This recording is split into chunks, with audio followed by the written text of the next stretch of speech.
bonjour. Ouais.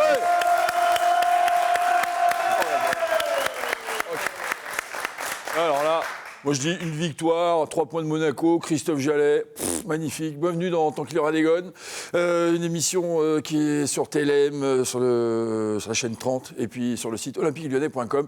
Bonjour, mon cher Razik. Bonsoir Michel, bonsoir à tous. Ça va? Ça va très bien. Allez, ouais. Ils sont pas obligés. Ça va aller. Monsieur Pitebois, mes respects. Salut Michel, salut à tous.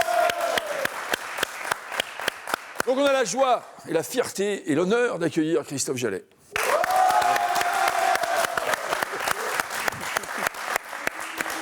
Voilà, Christophe Jallet qui était aux 90 ans de Lorient, hein, et puis qui leur a glissé une petite quenelle quand même. Bon, voilà. 3-0, c'est parti, merci, au revoir. Ça commence bien. Bienvenue, voilà, 90 ans, voilà, il a soufflé sur les bougies. Ah ouais, c'est ça. Hein. Il fallait, hein. Il fallait, on leur a peut-être un petit peu gâché la fête, mais nous, ça a permis d'entretenir la nôtre. Voilà, très bien. Bon, alors ce match. En tout cas, une équipe de Lorient joueuse. Hein. Et ça, c'est agréable. En Ligue 1, on reproche à certaines équipes de ne pas jouer. Au moins, c'est agréable de voir du football, de voir du jeu. Ouais, c'est vrai. Et de voir la victoire de l'OL. Oui, ça, il fallait forcément gagner dans cet objectif de la 2e place. Il fallait une victoire. Voilà, et donc objectif rempli pour l'Olympique Lyonnais. Donc rebond, hein, on parle de rebond. Ouais, c'est le rebond parce que justement, encore une fois, il y a la 3e, il y a la 4e, il y a la 2e place. C'est un peu le chat et la souris. Hein. On sait que cette Ligue 1 est un peu bizarre, entre guillemets, dans le sens où tu gagnes, tu montes, tu perds, tu redescends et c'est catastrophe. Enfin voilà, on savait qu'il y avait le PSG et les autres équipes. Lyon, encore une fois, a cette possibilité, on le voit là avec le classement, de viser cette 2e place. Et puis avec la défaite surtout de Monaco, hein, la défaite de Monaco a vraiment arrangé les affaires lyonnaises. C'est vrai que Monaco, ils avaient perdu chez eux, en fait, hein, contre Bordeaux, hein, c'est ça, vendredi. Hein. Exactement. Donc c'est pour ça que l'OL se devait encore plus, davantage de gagner. Ils n'ont pas réussi à Rennes, vous l'avez réussi, en fait, à Lorient. Tout à fait, ouais. Un scénario différent. À Rennes, on menait 2-0, on s'est fait rejoindre au score. Et là, on était mené, on a eu une belle réaction. Je pense que sur l'ensemble du match, c'est une victoire qui est assez logique. Même si Lorient s'est bien battu et a défendu bec et ongle en première mi-temps, elle a payé un peu plus en deuxième parce qu'avec les efforts fournis, ils ont eu plus de mal à finir le match. Et ce terrain, si on parle de rebond, hein, en parlant de rebond, le terrain, c'est qu'est-ce que... Voilà. Le terrain, là on peut en parler longuement puisqu'on a gagné, c'est pas une excuse, mais c'est vrai qu'on a l'impression un peu de jouer sur un parking maintenant quand on va à Lorient. C'est hyper dur, le ballon fuse, mais au-delà de ça, ça permet un jeu au sol beaucoup plus rapide et une fois qu'on a pris la température du terrain, au bout de 15-20 minutes, on arrive un peu plus à développer notre jeu et c'est ce qui s'est passé hier. Nickel. Donc on a vu la compo de l'équipe, non? On a vu le classement aussi. On est donc maintenant on est voilà compo de l'équipe. Oui, on savait qu'il y avait Max Godalon et Raphaël qui étaient suspendus, Bédimo sur le banc toujours, et Grenier-Valbuena aussi sur le banc. Tolisso en 6. Et Tolisso en 6. Et puis cette attaque composée de Cornet, Lacazette et Rachid Ghezal. Ouais. Ghezal qui s'est baladé. Hein, vous l'avez vu. Vous le voyez déjà à l'entraînement, c'est pas étonnant pour vous du coup? Non, ça fait un petit moment. Il y a 1 an déjà, je lui disais qu'il ne fallait pas qu'il lâche parce que c'était un peu plus difficile pour lui. Le poste était plus compliqué, il rentrait souvent en 10 ou devant. Il est plus à l'aise sur un côté. Et je lui disais, lâche pas, moi si j'étais coach, je te prendrais dans mon équipe d'office. Et puis bon, voilà, il a continué de s'accrocher. Il a même été en réserve pour garder le rythme parce qu'il n'a pas trop joué les 6 premiers mois. Et là, il explose et j'en suis vraiment très content. Je suis fier de lui et pourvu que ça dure le plus longtemps possible pour nous amener le plus haut possible. Ouais, un but et une passe décisive pour Rachid Ghezal. Il y a une rubrique, donc on aura l'occasion tout à l'heure d'argumenter et de pouvoir donner des... Vous avez raison d'interroger, vous avez raison. Il faut donner envie aux téléspectateurs. Mais oui, bien sûr, il ne faut pas qu'ils zappent. Hein, voilà. Mais voilà, sans être parfait sur le plan technique, au moins l'OL a dominé la possession de balle et a fait la différence, surtout en seconde mi-temps. Après, il y a eu beaucoup de déchets, forcément, on était un peu frustré aussi parce que justement, lorsqu'on aime le jeu, lorsqu'on aime le foot, des fois on est un peu agacé de voir, après c'était peut-être le terrain, je ne sais pas si c'était, ou peut-être Lorient qui a posé des difficultés à l'OL. Tout à fait, en première mi-temps, je pense qu'ils avaient une tactique particulière.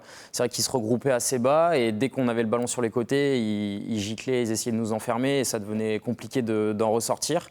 J'y ai joué à Lorient un petit moment, donc je sais que c'est un des schémas préférentiels là-bas. Ils ont réussi à le faire un petit moment. Enfin, ils nous ont bien embêtés sur la première mi-temps. Heureusement, je pense qu'on est revenu avant justement cette mi-temps pour nous permettre de reprendre confiance et d'aborder la deuxième un peu plus sereinement. Et bon, ça n'a pas été facile, il n'a pas fallu lâcher et on a fait preuve d'abnégation. L'état d'esprit est toujours au rendez-vous et ça fait souvent la différence dans ce genre de match. C'était un match bizarre parce que on a des opportunités en première mi-temps, des grosses opportunités. Début, ouais. Ensuite, il y a eu pas mal de déchets techniques. On a réussi à se procurer des occasions justement quand on jouait dans le dos de leur milieu de terrain. Ferry et Darder se projetaient bien à ce niveau-là. On arrivait à les trouver, donc ça leur posait des problèmes. Et il ne faut pas oublier non plus que Jérémy Morel sauve la balle du 2-1 en deuxième mi-temps, en tout début de deuxième mi-temps. Je pense que pour moi, c'est le tournant du match parce que si Lorient se met à remener 2-1 face à nous, je ne suis pas sûr qu'en étant mené 2 fois, on ait eu des capacités mentales de revenir parce que c'est compliqué, un match de Ligue 1. Quand on est mené, il faut toujours avoir plus de ressources pour pouvoir essayer de gagner ces matchs-là. Donc l'intervention est très importante. Et puis après, on s'est aperçu que Lorient a fait beaucoup d'efforts. Notre ligne d'attaque, qui est très en forme en ce moment, marque beaucoup de buts et l'a encore démontré ce soir. Et il y a une relation technique entre Guézal et Lacazette qui est vraiment pour moi fabuleuse. Ça me fait penser au hand en fait, où on trouve toujours le pivot qui fait ses face-à-face avec le gardien. Et les petites passes de Rachid Guézal, pour moi, ça me rappelle un peu ça. Et il y a une relation technique qui est extraordinaire et qui nous permet de gagner ces matchs. C'est beau. Et il a progressé, Nicolas Pizarro. Mais c'est bien, c'est beau. Je suis gardien, mais j'arrive à apprécier le beau jeu. Par contre, et forcément, je suis là aussi pour un peu, être un peu l'emmerdeur. Hein. Comme d'hab. Le procureur. Sois toi-même, Razik. Malheureusement, les latéraux n'ont pas assez apporté offensivement. Alors, je ne sais pas pourquoi, mais c'est vrai que par rapport à Lorient. Apporter la réponse, voilà, exactement. Comme on a pu le voir, la principale façon de les mettre en difficulté, c'était de trouver Jordan et Sergi dans le dos des milieux de terrain. Eux arrivaient à se retourner. Et à ce moment-là, nous, on est obligé d'écarter dès le départ pour justement étirer les lignes et permettre de trouver ces passes-là à l'intérieur, qui sont très dangereuses. Et quand ils trouvent le ballon devant nous, 20 mètres devant nous, le temps qu'on déborde, c'est impossible quasiment d'arriver en même temps. Surtout que Rachid, par exemple, moi je prends de mon côté, c'est un peu pareil pour Max. Quand il reçoit le ballon, on rentre beaucoup à l'intérieur, comme le disait Nico, a une complicité qui est travaillée à l'entraînement. Et c'est pas le fruit du hasard si aujourd'hui ça paye leur entente, parce qu'à l'entraînement, dès qu'ils font du travail technique devant le but, ces passes-là, ces enchaînements, je les vois. Donc c'est vraiment, encore une fois, le travail qui paie, et ce qui, un peu à notre détriment, mais c'est notre système de jeu qui fait qu'on voit beaucoup moins les latéraux. Généralement, on arrive pour dédoubler, mais on offre la solution à l'intérieur. Ils se servent de l'appel. Et quand ça fait des buts ou des actions décisives, comme on peut le voir, parce que je pense que si on revoit les buts à un moment donné, que ça soit Jérémy ou moi sur le côté, on fait l'appel, ce qui libère intérieur, et Rachid peut trouver ensuite Alex qui marque. Donc voilà, c'est une réponse intéressante, je ne regrette pas d'avoir posé en tout cas. Non, mais c'est intéressant. Non, puis nous, on se disait, c'était pas trop. Enfin, Darder, pourquoi tu lui as fait cette passe? Tu l'as blessé? Elle était trop puissante. Le centre était trop puissant. J'aurais bien aimé qu'il la mette au fond, ça aurait été beau. C'était bien joué. C'est génial. Oh la vache! Et puis finalement, l'autre, il se blesse. C'est grave ce qu'il a, non? Tu sais? Il avait pris un coup avant, c'est ça? Ouais. Ah bon, c'est juste un coup, alors. C'est pas sur la passe. Ouf, putain, j'ai eu peur. On a une déclaration de Bruno Genesio. Cette victoire est la bienvenue, surtout parce qu'on l'emporte à l'extérieur et après avoir été mené et qu'on revient à 3 points de Monaco. Donc même si elle a été longue à se décompter, elle est très très importante et je pense sur l'ensemble du match mérité. Ce qui est sûr, c'est qu'on a notre destin entre nos pieds, puisque si on gagne nos 6 derniers matchs, on finira 2e du championnat. Ouais, c'est exactement ça. C'est-à-dire qu'il faut vraiment faut gagner en fait. Il ne faut pas se poser de questions, il faut continuer à gagner, continuer sur cette dynamique positive, même si l'environnement... On regarde tous Monaco, on regarde Nice, etc. On parle que de ça. Mais je pense que Lyon vraiment doit se concentrer sur lui-même. Oui, tout à fait. Il a très bien résumé. Si on gagne nos 6 matchs, on sera forcément devant tout le monde.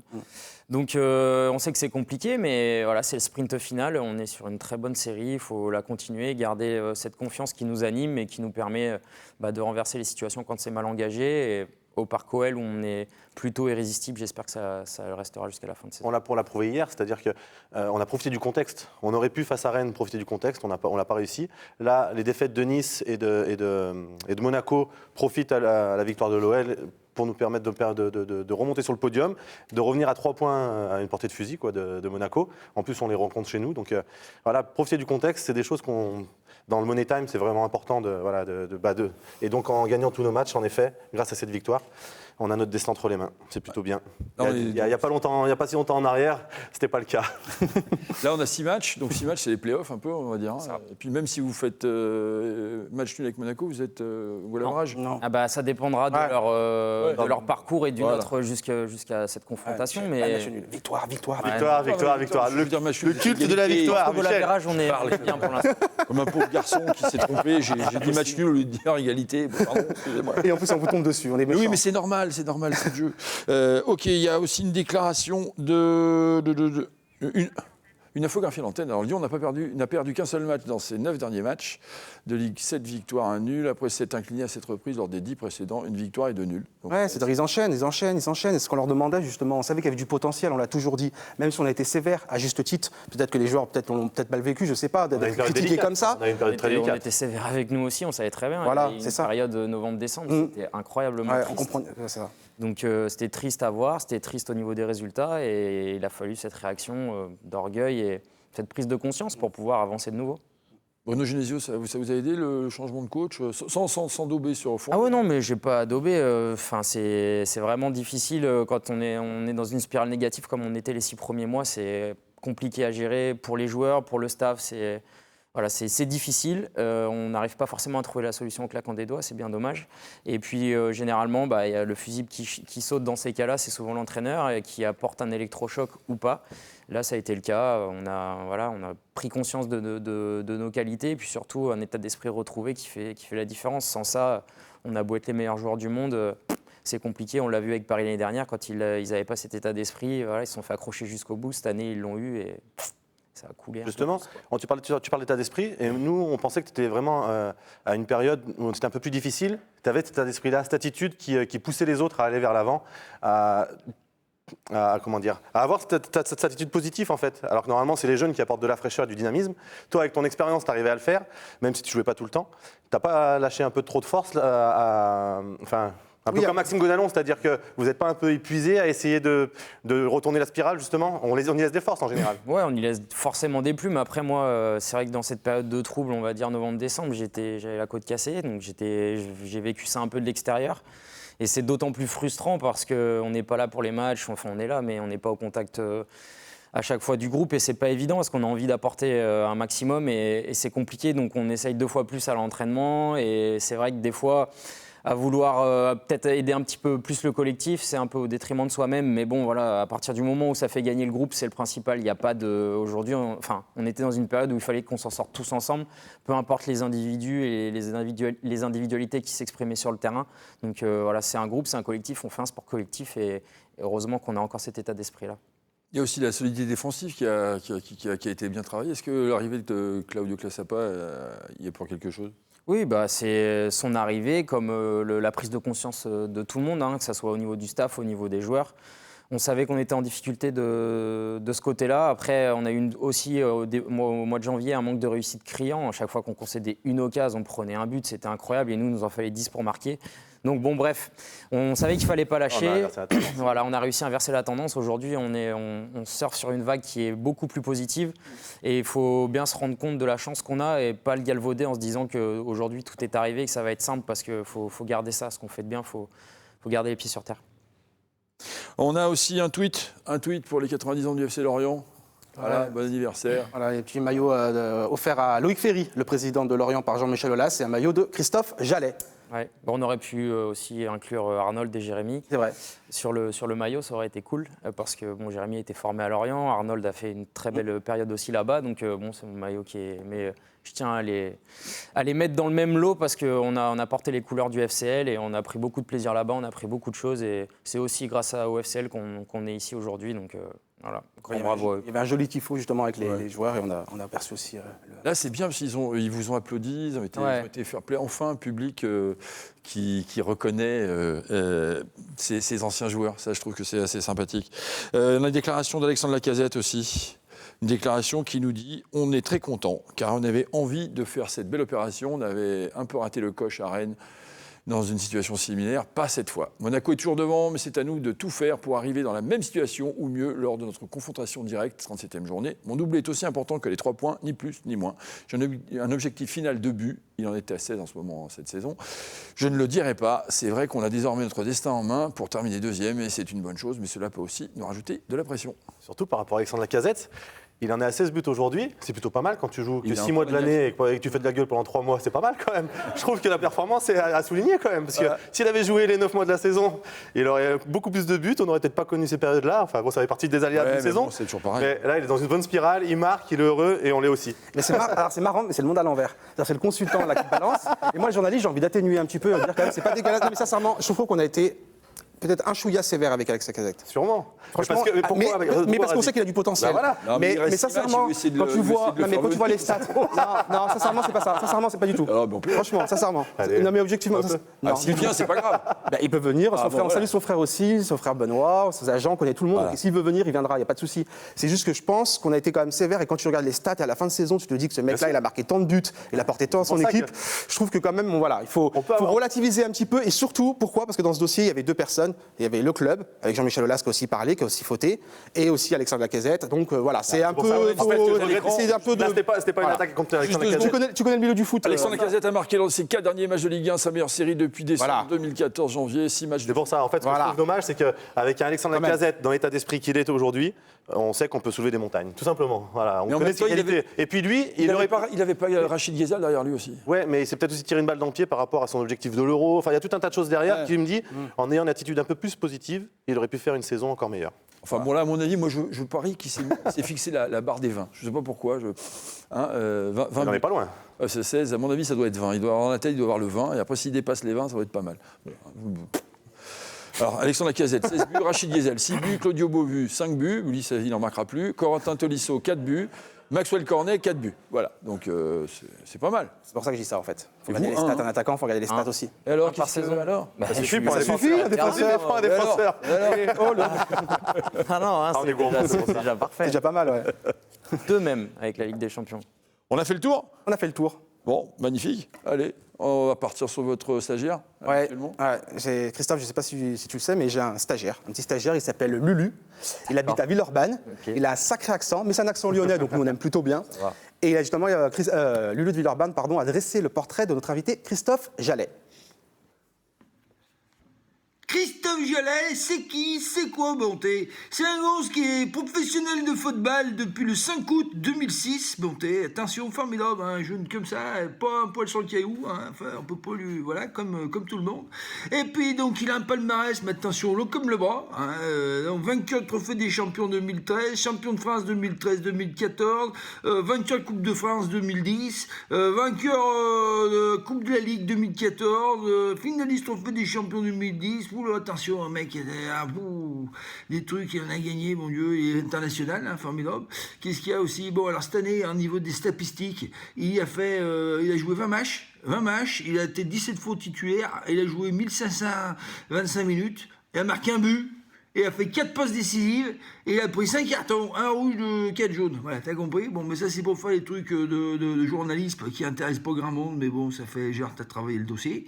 Et puis après, qu'est-ce qu'on peut voir? Bon, pour au niveau second, qu'est-ce qu'il a fait? Il a joué dans des clubs. Bon, déjà, il est né à Cognac. Alors ça, ça, j'y ai bien aimé, vous voyez, moi j'aurais bien aimé une lettre là-bas, vous voyez, bon bref, Cognac, bien, c'est formidable, hein, il a commencé à Saint-Brice, ça c'est bien sûr, après, il a joué à lui à Cognac, après il a fait les chamois niortais, hein, bien sûr, après il est parti chez Merlu, après les chamois, il a fait les Merlus, bon, toute ta bosse d'animalité, hein, bien sûr. Et puis après, il est rentré dans le rang un peu, il a fait Paris Saint-Germain, hein, toujours. Et puis maintenant, voilà, il a mis le temps, mais il est arrivé dans un club formidable, l'Olympique Lyonnais. Voilà. Alors donc c'est un gonce, on peut pas lui enlever la rage de vaincre, hein, parce que quand même il a dit un truc, il a pris les nerfs l'autre jour, il a fait un truc, le mec il dit ouais c'est bien, vous avez 3e place, il a dit oh dis-leur, oh. Quand j'entends dire qu'il vaut mieux terminer 4e que 3e, je comprends pas. Pour moi, c'est une hérésie, un manque d'ambition. Il n'y a pas photo entre la 3e et la 4e place. Ce que je peux dire, c'est qu'entre nous, on parle que de la 2e place, rien d'autre. T'as compris? Voilà. Ouais. C'est Christophe Jallet. J'ai envie de dire Christophe Jallet. Bienvenue dans Tanquera des Gones, Bonté. Non, mais attends, vous ne pouvez pas se laisser faire, non? Chevelus qui sont les autres.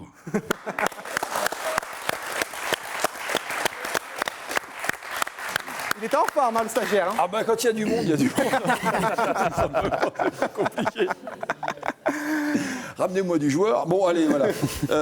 Ouais, donc, alors, bah oui. Alors, ce parcours, quand même, bon, naître à Cognac-Coquet, parfait, nickel. Terrible. Et puis, c'est bien. Et ouais, donc, Chamois-Niortais, centre de la France, tout ça. Et puis après, pourquoi vous êtes parti chez les Merlus?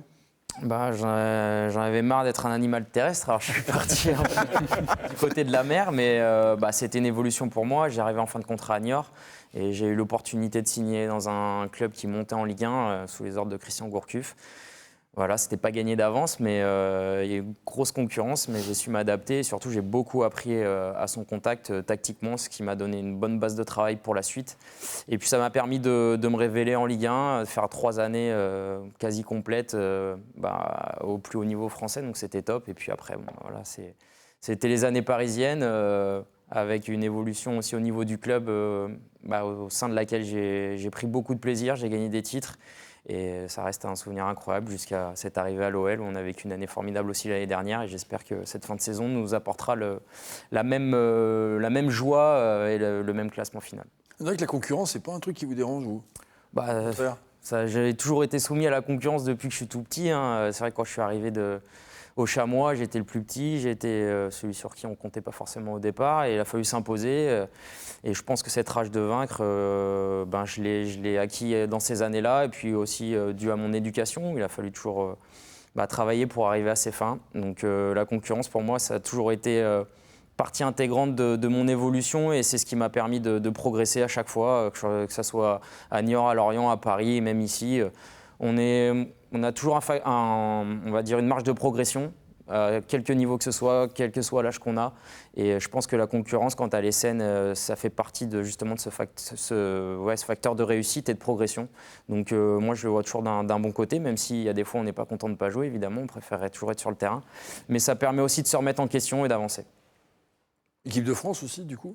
Équipe de France, c'est même topo. Hein. Même topo, même bagarre. Et j'ai eu la chance d'être appelé il y a à peu près 4 ans pour la première fois. Et aujourd'hui, je me bats toujours pour y retourner parce que c'est un réel bonheur et vraiment une fierté. Pour moi, c'est exceptionnel de pouvoir représenter son pays. Et voilà, je mouille le maillot en club et en équipe de France parce que pour moi, ça représente quelque chose d'énorme. Donc là, par rapport à l'équipe de France, si je peux me permettre, le fait que tu aies un peu moins joué ces derniers temps, Didier Deschamps t'a quand même appelé.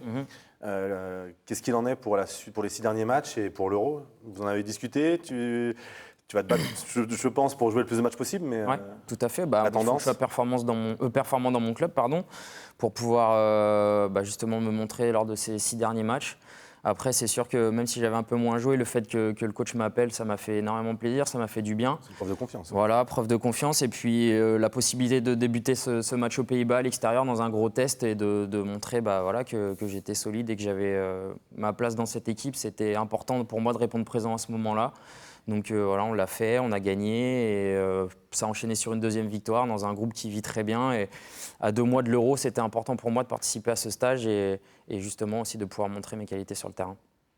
Ok, on va passer aux questions du public. On a Alexandre. Alors Alexandre, s'il te plaît, est-ce que tu peux venir poser une question à Christophe? Vous pouvez l'applaudir les autres quand même. On va pas trop non plus, hein, voilà. Oui, bonsoir Christophe. Déjà, vous féliciter pendant que j'y suis pour hier, pour la victoire, pour ton match aussi. Et ma question, c'est que penses-tu du projet de l'OL et est-ce que tu comptes rester jusqu'à la fin à l'OL? Ne pas partir de l'OL, tout simplement. Le projet, je le trouve très ambitieux. C'est d'ailleurs pour ça que j'ai choisi l'OL la saison passée en quittant le PSG. C'était un projet sur pas long terme, mais à moyen terme, puisqu'il y avait le stade qui arrivait, la perspective d'une très belle équipe et de la Ligue des Champions. Donc quand j'ai signé à Lyon, j'ai été clair avec les dirigeants. C'était pas pour me relancer, faire 1 an et partir. J'avais envie de m'installer dans la durée, participer pleinement à ce projet.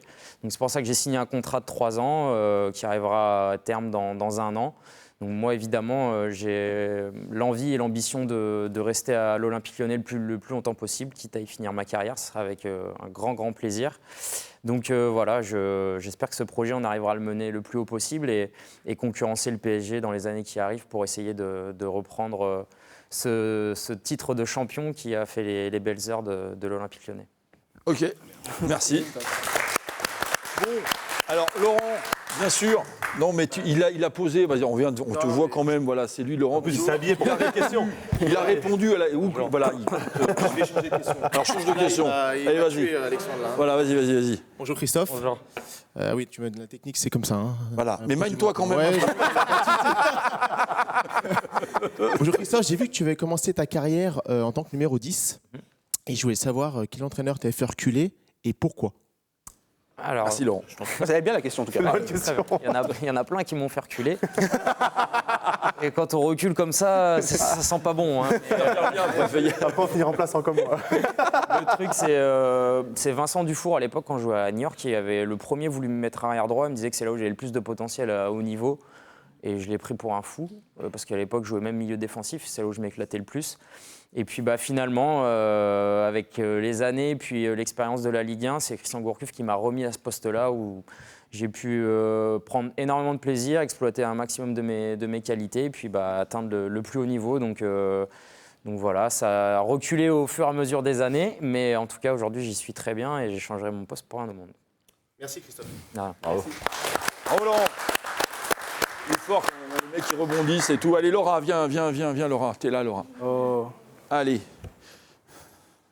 Donc salut, moi je fais partie de l'OL Club et on voulait te demander ce que ça t'a fait hier de retourner jouer à Lorient. Bon, alors je félicite l'OL Club, dont je suis le parrain, j'espère qu'on ira dîner ensemble très rapidement. Et ça me fait toujours énormément de plaisir de retourner à Lorient. J'ai vécu de très belles années, j'ai partagé de bons moments avec les joueurs que j'ai revus hier lors des 90 ans, donc ça m'a fait d'autant plus plaisir. Et puis généralement, en plus, ça se passe bien pour moi quand je retourne à Lorient, parce qu'on gagne très souvent, donc c'est toujours un grand plaisir de retourner voir mes petits merlus. Merci Laura. Kevin.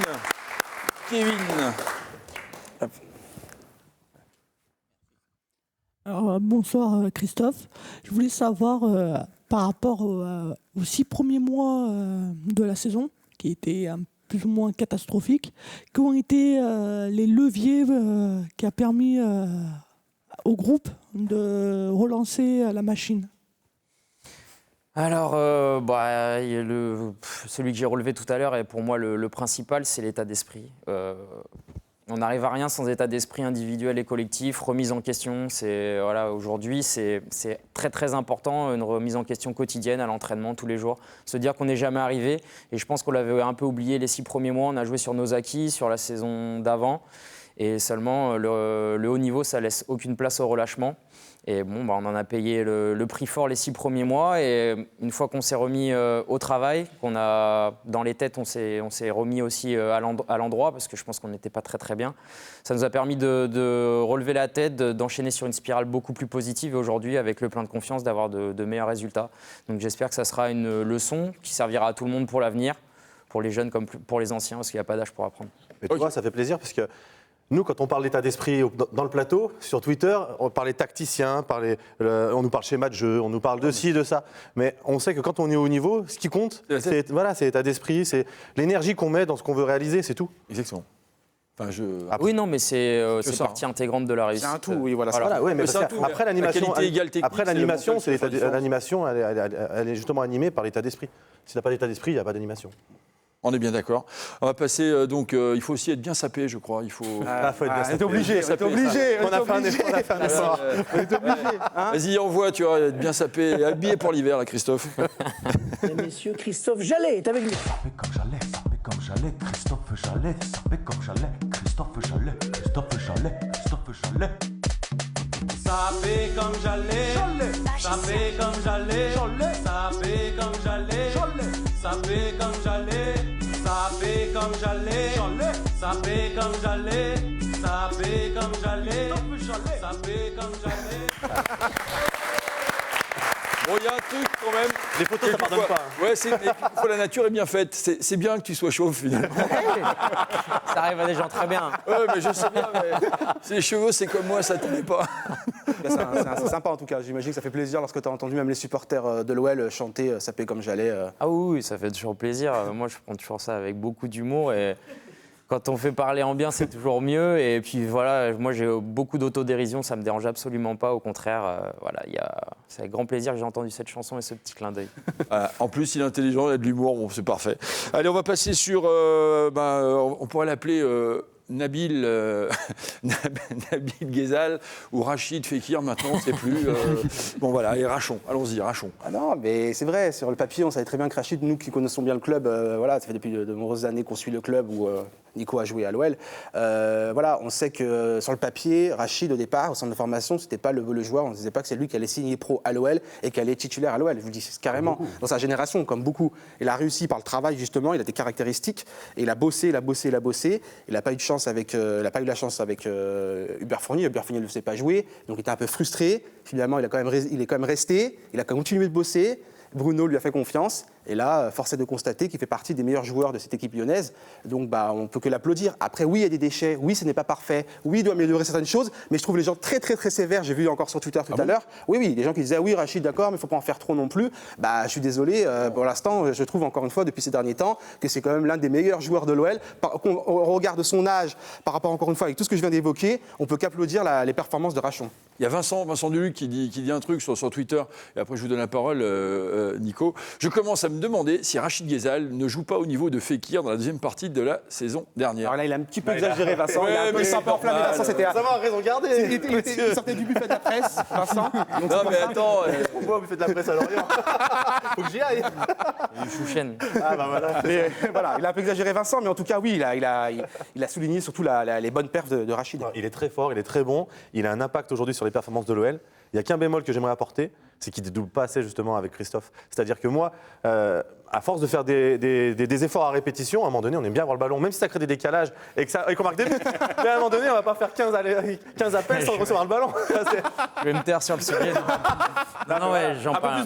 Un peu plus de variété dans son jeu lui permettrait d'être encore meilleur. Ouais, voilà. Oui, c'est sûr. Après, il me l'a donné aussi hier, deux, trois fois quand même. Non, mais c'est des discussions qu'on a beaucoup, que ce soit même Jérém de l'autre côté avec Maxwell ou avec Mathieu. C'est vrai que des efforts, on en fait dans le vide.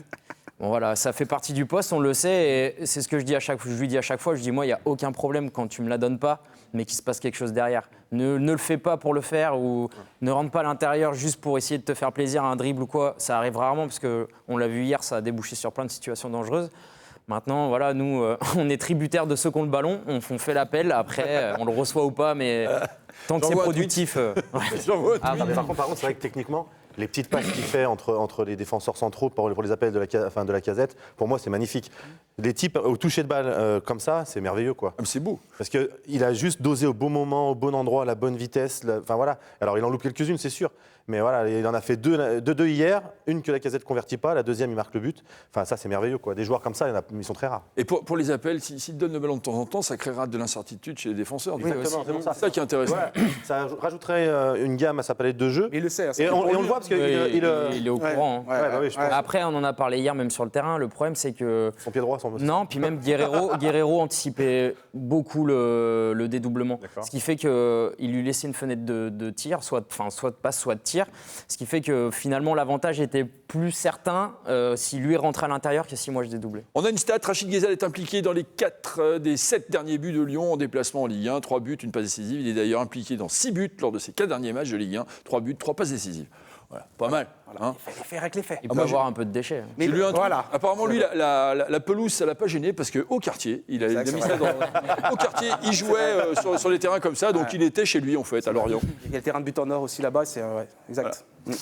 Ok, super. Il y a aussi Raymond Domenech qui nous dit ce Ghezal, c'est bien dommage qu'il ne soit plus sélectionnable. Un but, des passes de génie qui permettent à l'OL de rêver. Attends, c'est bon, on a eu Nabil Fekir, on peut laisser Rachon au Fennec. Les origines qui reviennent. Attention. Ça y est, il est chaud. Non, mais par contre, c'est vrai qu'il va y avoir un vrai problème avec le retour de Nabil Fekir. Ghezal, Cornet, Lacazette, c'est performant. C'est un problème de riche. Là, on va voir les vrais choix de Bruno Genesio. Allez, on passe à la tactique même. parce qu'il y a 6 minutes. Allez, bonjour. Nabil. Bonjour déjà. Tous à toutes, quand même. On n'applaudit pas trop longtemps parce que... Voilà. Donc déjà, oui, je voudrais rebondir sur ce que disait Nico. La tactique, ça sert. Et je vais vous le démontrer d'ailleurs, très bien. Donc j'ai 2 points à démontrer par rapport au match d'hier. Donc tout d'abord, justement par rapport à notre invité, Christophe Jallet, sur tout le fait qu'il fasse des appels souvent offensivement par rapport à Rachid Ghezal. Voilà, il a beaucoup dédoublé. Pour jouer à ce poste aussi dans la vie civile, c'est assez énervant quand on ne vous la met pas. Voilà. Mais bon, ça fait partie du rôle. Et il a permis justement à Rachid Ghezal de rentrer plusieurs fois, comme il a dit, dans l'axe, de frapper. Ça lui arrivait d'avoir des occasions de frappe. But ou pas, bon voilà, au moins ça crée des occasions. Et au bout d'un moment, le défenseur commence à rentrer un peu plus, qui laisse ensuite le champ libre au latéral qui peut lui à son tour centrer comme il a pu le faire hier. Donc voilà, c'était... D'ailleurs, le jeu passe majoritairement du côté droit de l'OL hier, à hauteur de 50%. Christophe, donc voilà, on voit bien, Rachid rentre dans l'axe. Ouais, bah là, Christophe TGV dédouble. sur la droite. Voilà. TGV, il rentre. Bon, là, sur le coup, il ne sera pas servi. Je préfère prévenir. Donc oui, Christophe Jallet hier était le joueur qui a touché le plus de ballons du côté de l'OL, 91 ballons, et loin devant les autres. Donc voilà, ça montre bien que le côté droit hier a été vraiment prépondérant et très utilisé. Je pense que c'était, à mon avis, travaillé en avance, bien évidemment. Je pense que dans les stats, on parle souvent des passes décisives. Il devrait avoir une rubrique avec appel avide. Je pense qu'il serait numéro 1 de la Ligue 1. Avec Jérémy, je pense que... Donc voilà, il y a eu cet aspect offensif d'une part, mais d'autre part, là c'est un peu le bémol que je mettrais aussi. Défensivement, hier, l'OL a eu quelques problèmes, voilà, notamment par rapport aux appels dans le dos que faisait Lorient. Donc là, on le voit bien sur ce schéma. Ça, c'est le premier but de Lorient, de Majid Waris. Voilà, on voit Christophe Jallet, encore une fois. La défense, elle est assez alignée. Sauf que. Ouais, moyen. Moyen. À part le défenseur central, sinon on voit que les latéraux sont à peu près sur la même ligne. Oui, mais Lorient a très bien joué. Je pense que la surface synthétique fait beaucoup aussi là-dedans. Aller très vite vers l'avant par des passes. Les joueurs lorientais excentraient et d'un coup repiquaient dans l'axe. Très difficile pour les latéraux, justement, faire une passe entre le latéral et le défenseur central. L'OL a été pris au piège plusieurs fois dans ce domaine. Donc, a eu du mal aussi à s'en sortir, surtout qu'ils jouaient très haut en première période, pratiquement à 50 mètres de leur but pour récupérer.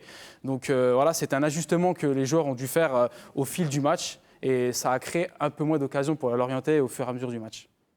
C'est intéressant. On peut l'applaudir. C'est propre. Et vous n'avez pas dit que Christophe, il était fautif sur le premier but? Non. Si j'étais monté d'1 mètre, je pense, sur l'action, il y aurait eu hors-jeu. Alors après, comme il était écarté, je regardais à la fois le joueur et le ballon. Et c'est pas aussi votre défenseur central qui doit vous... Non, mais après, le problème dans ces cas-là, c'est que les attaquants lorientais faisaient des super appels. Franchement, ils combinaient très bien. Et un coup, ils restaient excentrés, un coup... Et sur pas de faute, de toute façon. Exactement, s'il n'y avait pas de faute, il n'y aurait jamais de but. Voilà. Pour le coup, justement, on a l'alignement, c'est soit les latéraux qui sont trop bas, soit les centraux qui sont trop hauts. Voilà. Donc il faut trouver le juste alignement, et là, c'était pas le cas. Ok.